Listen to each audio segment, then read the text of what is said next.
atheists cannot get an ought from an is. Well, to a certain extent, there's a strong argument to suggest that no one can get an ought from an is. This is a fairly common theme in this genre of response video, I find, when somebody says, you know, why does the universe exist? The smarmy atheist says, I don't know, and neither do you. And the point is you're asking a legitimate question, but it's a legitimate question that your answer to is either, like you say, a bit sort of ad hoc, or a bit unsatisfactory, or a bit silly, or, you know, subject to its own, you know, analysis and questions. So can an atheist get an ought from an is? No. But like you say, can a theist do it either? I had this debate with Ben Shapiro, and I think I didn't express this particular point well enough on basically everything he was saying. You know, well, if you're an atheist, free will can't exist. If you're an atheist, you know, there's no way to get ought. If you're and I was just sort of like, totally, you're right. But where the hell are you getting it from? What difference does it make if there's a God? And I think with the ought question, even if, just to be clear, like there are sort of two questions here.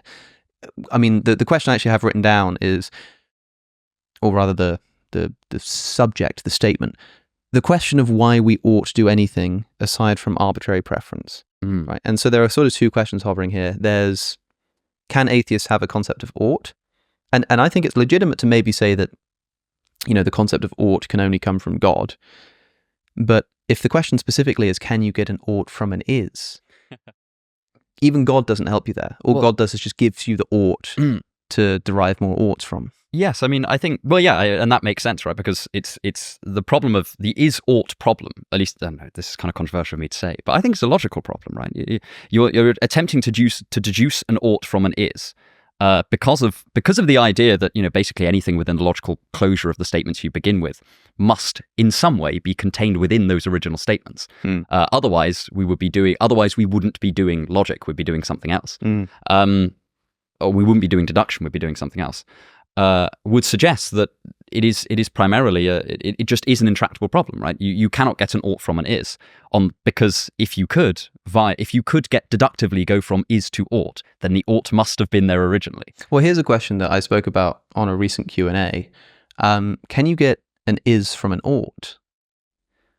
Because if you have an ought statement, like, you know, you ought, you know, like tidy the garden, then it does seem to contain within that the is statement that there is a garden, even though it's like not really there explicitly, because the statement is just you ought to, you know, tidy the garden.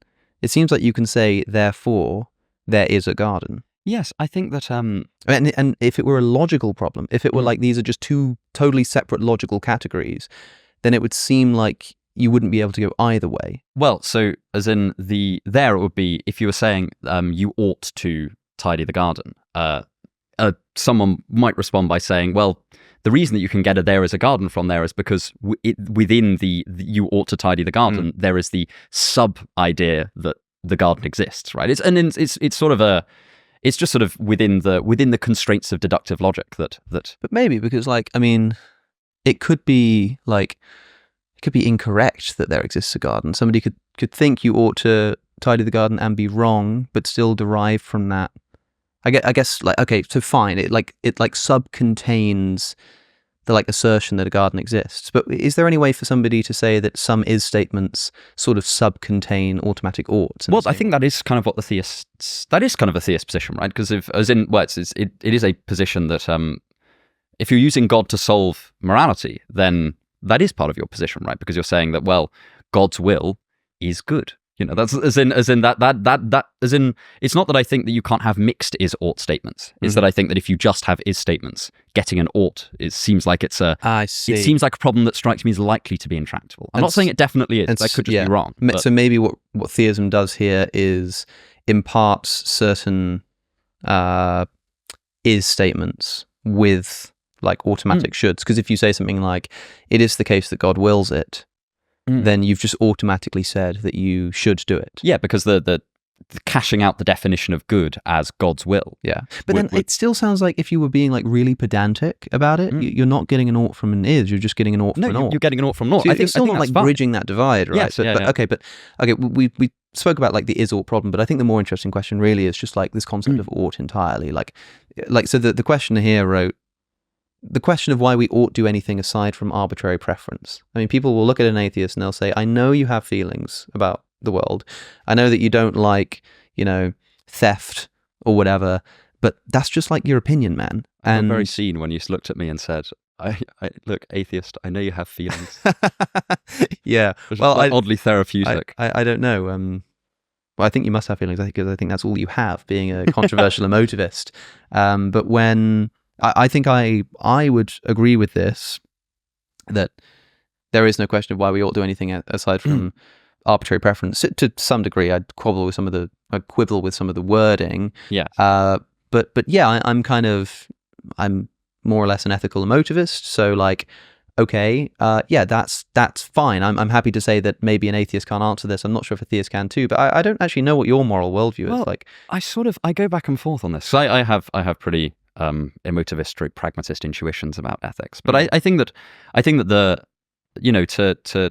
that's kind of esoteric of me. So like to take up the view of someone with significant, because I think it's fair to say that most people have moral realist intuitions, right? Yeah, There's sure. like most people want to say that murder is wrong is thicker in really significant ways from just boo murder or just Well, they want to say it's true. any of the more sophisticated emotivist theories. Yeah, exactly. They want to say it's true, and moreover, there's a governing scope there, right? So I think that I think that this question about you don't God, talk yourself into moral intuitions. You talk yourself out of them. Yeah, and I think this question about God grounding morality has.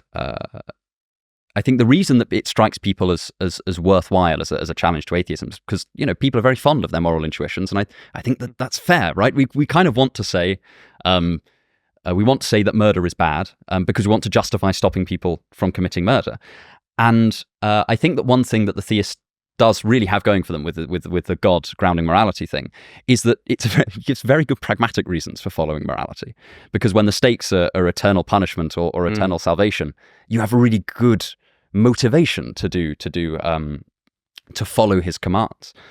And I think and it also gives you a standpoint from which to look at things that is beyond merely intersubjective kind of, let's look at right and wrong like language and say, okay, well, they're relative to communities, or purely subjective, which is everyone has their own morals, man.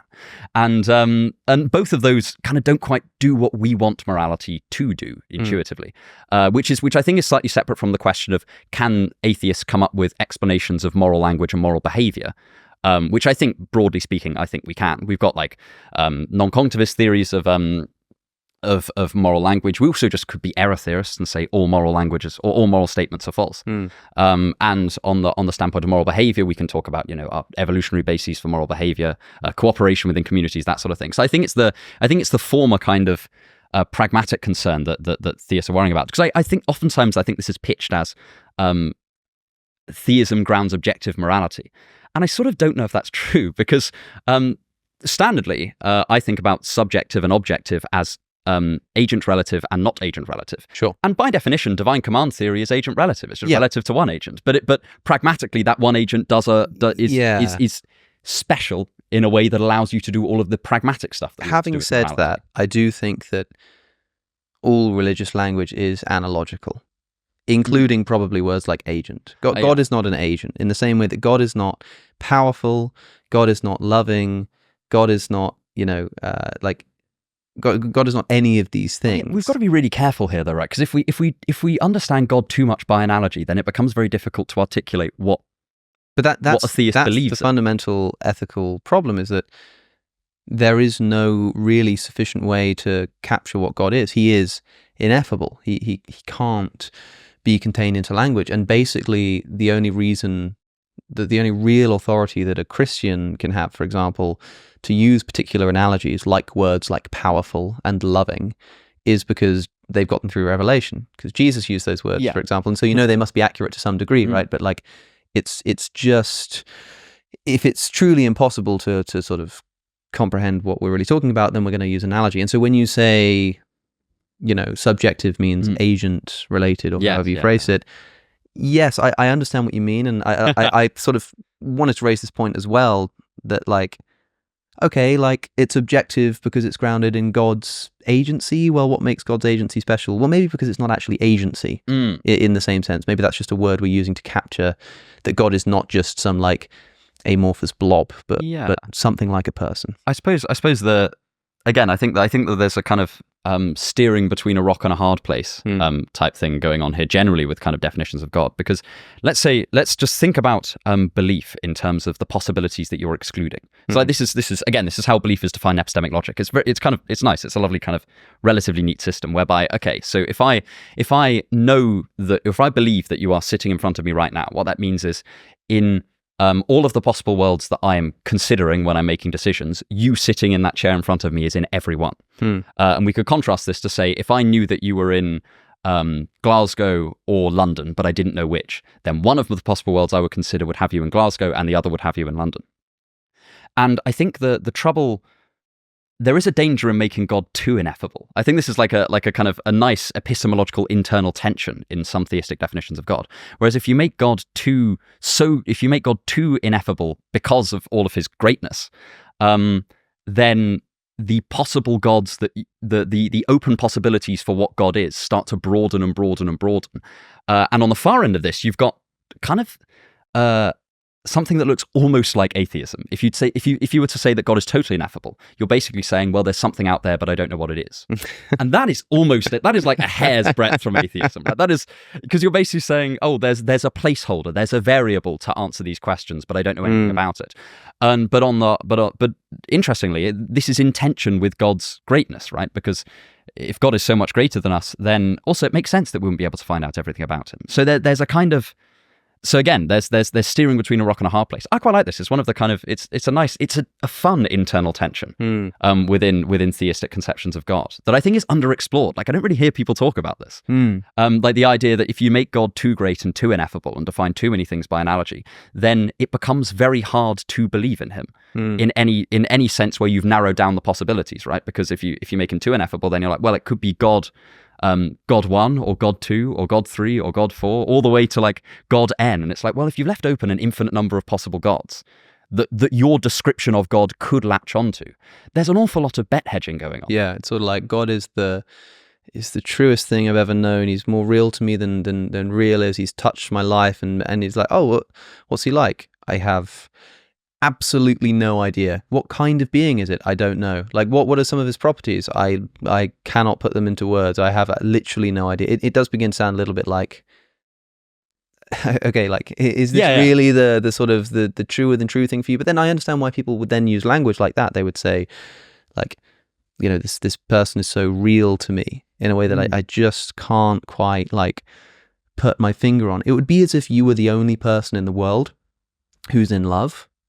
Or who has like a really good friend even, and everybody else are just like people who interact as we do, but like they don't care about each other really. They just sort of get on with their own lives and do their own thing purely like rationally. And you say like, I've just experienced this thing, this connection to this person. They say, oh, well, what kind of connection? Like I don't know. And they're like, oh, is it like a reciprocal thing?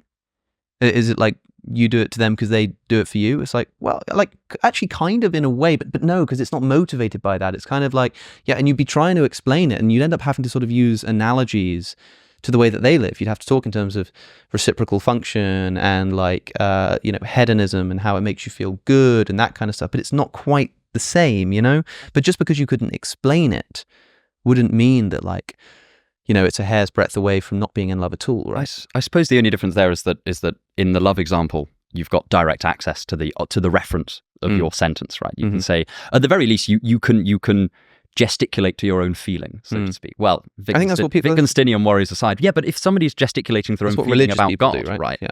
Then that's fine. But then the referent they have direct access to is their feeling, not God, right? It's as in at the very least, as in.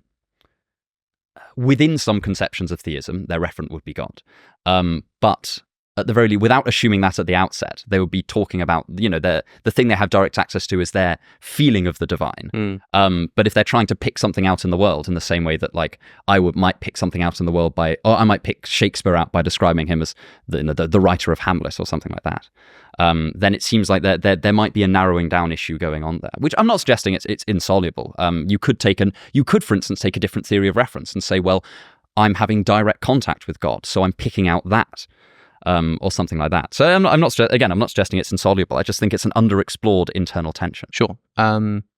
Before we move on, I suppose briefly, do you give any credence to atheist, moral realist positions? By moral realism, I mean the idea that morality is a real thing, that moral claims can be true or false. I suppose I don't. I mean, people will say, what about utilitarianism? What about Kantianism? What about, or like I guess a sort of atheistic Kantianism? What about like a sort of atheist virtue ethics maybe could kind of work? I mean, what do you think about these ideas? Well, they're not contradictory. So it's not an implication of atheism that you can't have moral realism. It is more that. Are you sure about that? I'm reasonably sure. As in, I don't think you could derive a contradiction from saying there are some things that are good and there is no God. I mean, again, I think Plato's like a good example of this in the sense that I think Plato broadly is theistic, but the form of the good is doing so much of the heavy lifting in his philosophy, in his like ethical philosophy, that. God is kind of it's a bit of a loose cog there, right? In the Republic, he says that gods are fully good, but like the form of the good does a lot of the philosophical legwork there. So, and that would be an atheistic position. It wouldn't be a materialist position, but it would be an atheistic position whereby you have moral realism. I think that we run into more difficulties when we look at the kind of methodological constraints that tend to lead people to atheism, which I think also tend to lead people to not to moral realism. J.L. Mackie in Inventing Right and Wrong raises this. He has the argument from Aquinas, where he basically says, well, moral properties, if they exist, are really queer. They're very, very odd. We can't seem to see them directly in the same way we can see loads of other properties.